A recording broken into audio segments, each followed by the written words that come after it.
Notre sujet du jour, c'est la vérité et la réalité. C'est quoi la vérité? C'est quoi la réalité? Pourquoi tout le monde cherche toujours la vérité? On parle de la vérité absolue et de la vérité relative. Mais avant d'aller plus loin, parlons de la différence entre la vérité et la réalité. La réalité est un événement, une manifestation, un incident, un résultat. En d'autres termes, c'est ce que nous pouvons voir, c'est ce que nous voyons. Et ce que nous voyons n'est qu'une apparence, une juste petite partie de la vérité, quelque chose en surface. Pourquoi donc? Parce que le mental n'est pas en mesure de percevoir toute la vérité d'un seul coup d'œil. Et ceci, peu importe la dimension. Voici un exemple. La charpente de tout être humain possède 206 os, 640 muscles, 5 litres de sang, 45 litres d'eau.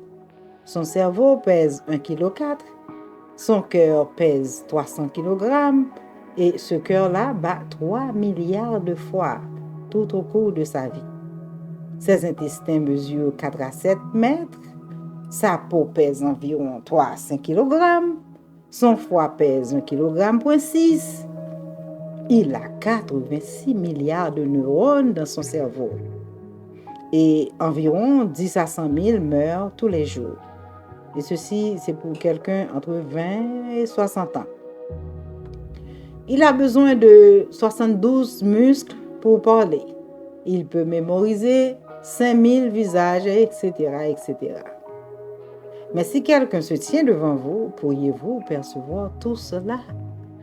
Non, c'est impossible. Ce qui signifie que seule une infime partie de la vérité est tangible pour vous.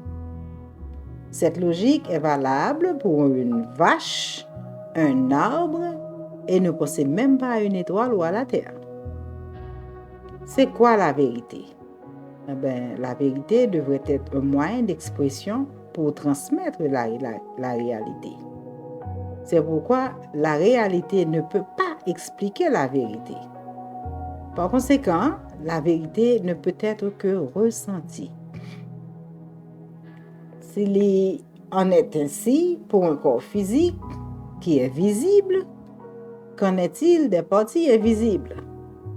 Les sentiments, les pensées, les émotions, comment les verriez-vous?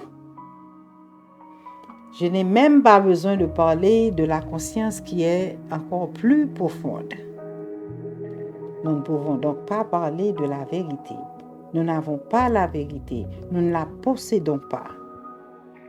Les religieux avaient tracé 2 parallèles pour aider à trouver la vérité. Il s'agit de parabaleng, qui signifie parabole, et sambaleng, qui signifie symbole. Lorsque vous entrez dans le domaine symbolique, vous pourrez ressentir certaines vérités. Par exemple, physiquement, on peut voir un arbre, le tronc, les branches, les feuilles. Mais voilà que cet arbre dégage beaucoup de vitamines, beaucoup d'énergie. Vous ne les voyez pas. Si vous vous asseyez sous certains arbres, vous ressentirez du bonheur, du réconfort. Vous pouvez même les étreindre. Ils vous guériront de certaines maladies. Toutes ces émanations subtiles, toutes ces essences ne sont pas percevables pour le mental. En passant, laissez-moi vous dire, vous savez qu'il est salutaire de marcher pieds nus? Parce que la connexion des pieds avec le sol peut guérir beaucoup de maladies. Mais le mental ne discerne pas comment. Le cerveau ne peut percevoir ces émanations subtiles, ces essences. Il peut juste les sentir. Dans certaines religions, on parle de conscience, le sentir. L'Église moralise la réalité. La spiritualité sacralise la vérité. L'Église moralise ces petits morceaux de réalité. Elle reste dans l'arbre de la connaissance du bien et du mal, en disant ce qui doit se faire, ce qui ne doit pas se faire, ce qui est faisable, ce qui n'est pas faisable. Mais dans la spiritualité, tout est sacré. Tout est vie. Tout est intelligence.